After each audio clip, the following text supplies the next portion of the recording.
Now, the news from Libya has dominated the bulletins in recent days, and still there is no definitive sign that the conflict is nearing its conclusion.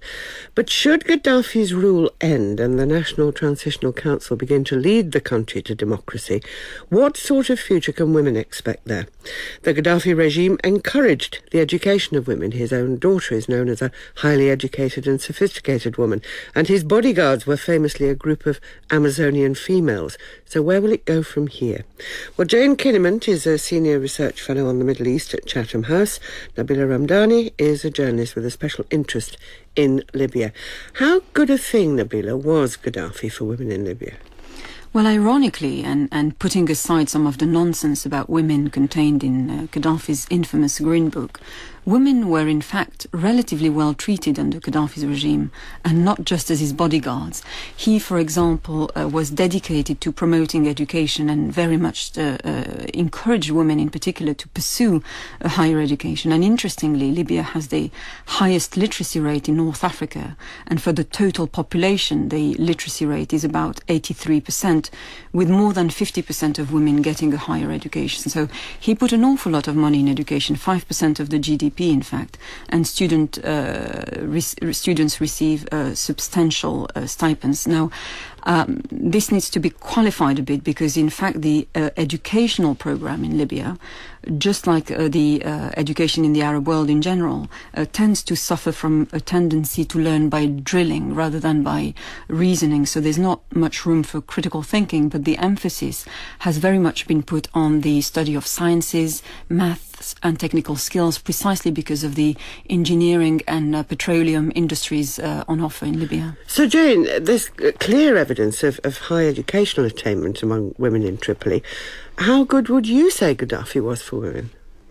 Well, I think it's quite typical of some of the secular authoritarian rulers in the Arab world to place focus on educating women and encouraging them to join the workforce. One might say the same thing about Saddam Hussein in Iraq, and also particularly about the former president of Tunisia, who was overthrown earlier this year.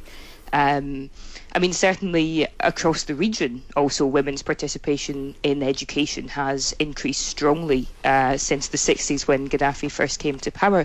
But there is a broader question. I mean, can somebody really be said to be defending the rights of women if they do not allow women the rights, for example, to freedom of speech or to vote or broader human and civil rights? Can they, Nabila? Well, I think these are, of course, fundamental questions, but I think these are the first steps to start to work around a very oppressive society. For example, during my time in the country, I frequently met lawyers, businesswomen, and people in all kinds of powerful positions who were women. And I know, for example, that Cherie Blair was among those involved in empowering professional Libyan women. So I think one way to look at it, perhaps, is if, the country opens up and they are, women are able to flourish in different positions, then surely human rights and women's rights in particular will come along. Jane? Certainly in the future, I think there's clearly an experienced, educated cadre of Libyan women to be drawn upon. I think there may be concerns in the short to medium term about the degree to which the Transitional National Council includes women, and particularly whether women are likely to be represented in the planned Constitutional Assembly. There is a plan to elect a 200-member assembly, which would then write a new constitution for Libya. Elections elsewhere in the Arab world haven't tended to result in large numbers of women being elected, usually quite a small minority. Or recently in Egypt, when the army appointed a constitutional committee to amend the constitution, there was not one woman included on that. So I think that is a key concern.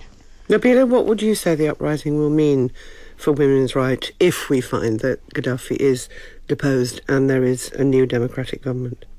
Well, I think the situation at the moment is so confusing and indeed so chaotic that the priority for whoever takes over, and for the moment it seems that the three figureheads of the TNC are very much part of Gaddafi's old guards. They have links with, the old regime, and that doesn't bode well for the future of the country.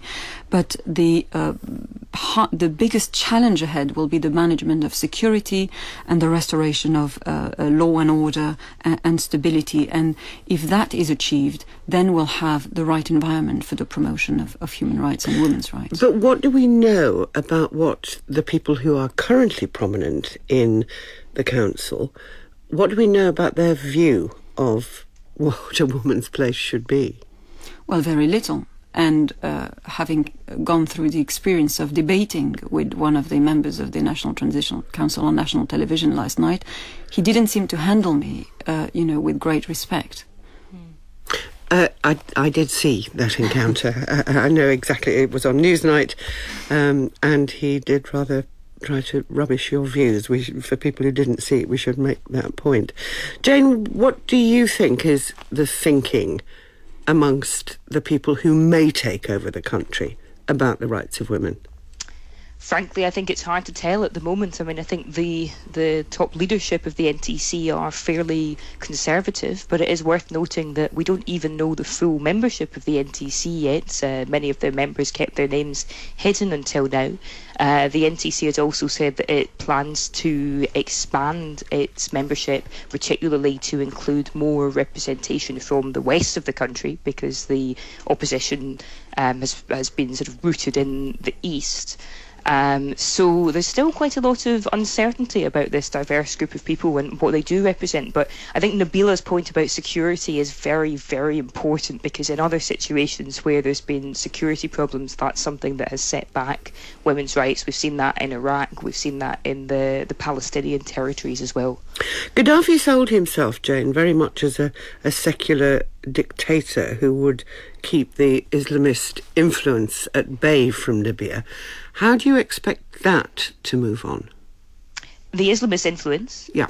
I think that there's likely to be a strong Islamist element in an elected Libyan parliament. I should qualify that because, our knowledge about public opinion in Libya is at the end of the day limited, because people have not been allowed to express themselves for such a long time. But across most of the region, Islamists are a strong element of the opposition. That said, that doesn't necessarily mean that they are anti-women.